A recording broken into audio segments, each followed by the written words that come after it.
You tell yourself you'll start tomorrow, but tomorrow comes and nothing changes. It's not discipline you're missing. It's not motivation. You're running from something deeper, and your brain knows exactly what it is.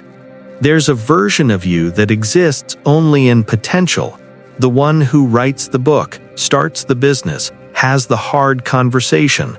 But every time you get close to becoming that person, something shuts down. You scroll, you binge, you clean the entire apartment. Anything but the thing that matters. And here's what makes it worse. You know what you're doing. You watch yourself procrastinate in real time.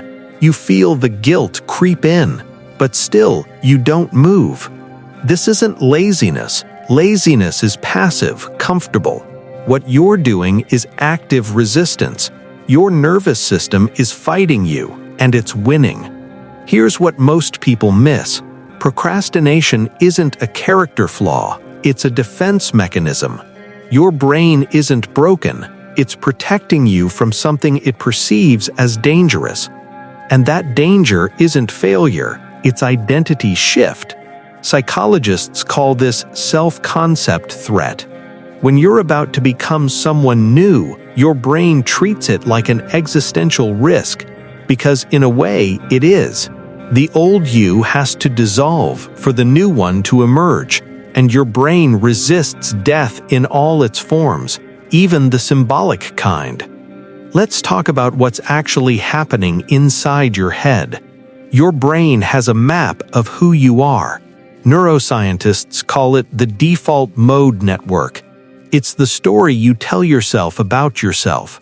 I'm the quiet one. I'm not good with money. I'm not a morning person. This map creates coherence.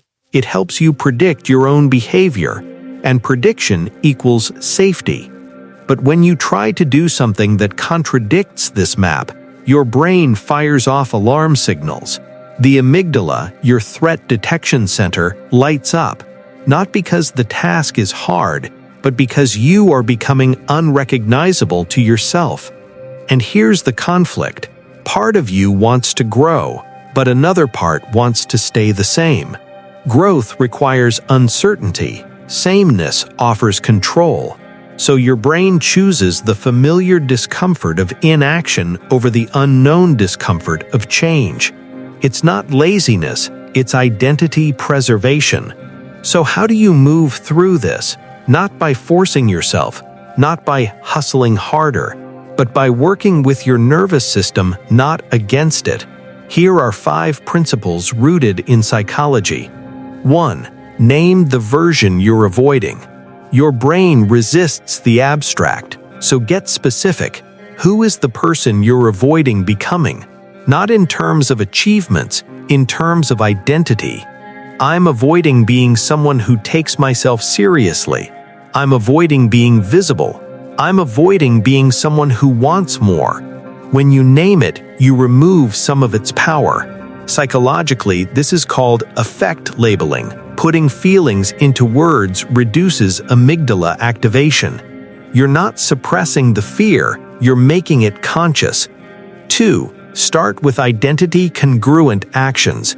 Don't try to become a new person overnight. Your brain will reject it. Instead, ask, what would someone like me do if they cared about this? Notice the phrasing, someone like me. You're not pretending to be someone else. You're expanding the borders of who you already are. Behaviorally, this reduces cognitive dissonance.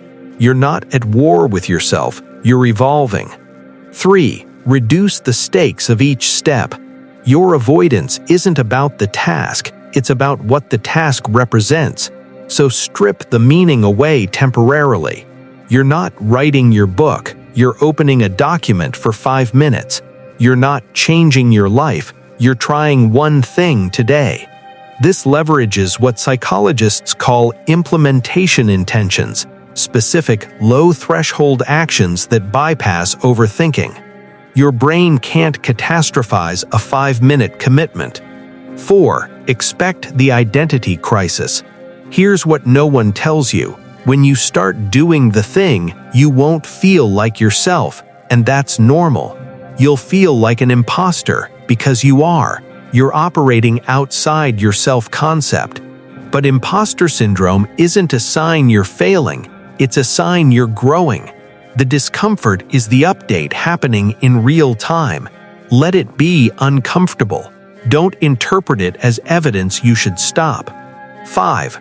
Build the new identity through repetition, not revelation. You won't wake up one day transformed. Identity doesn't shift through insight alone. It shifts through behavior. Neuroscience shows that repeated actions strengthen neural pathways. Each time you act in alignment with the new version, you're rewiring your self-concept. You don't need to believe you're a writer, you just need to write. The identity follows the action, not the other way around. Here's the mental model that ties this all together. Think of your identity as a river. The current flows in one direction. That's your default mode, your familiar patterns. When you try to act differently, you're not building a dam, you're carving a new channel. At first, the water resists. It wants to return to the old path. But if you keep redirecting it, gently, consistently, the new path deepens. Eventually, it becomes the river. You're not fighting yourself, you're redirecting the flow, and the brain follows the path you carve. You're not lazy, you've never been lazy. You've been protecting a version of yourself that once kept you safe. But safety and growth can't always coexist. The version of you that you're avoiding, it's not out there. It's already inside you, waiting, not for permission, for repetition. You don't have to become someone else. You just have to stop pretending you're already becoming.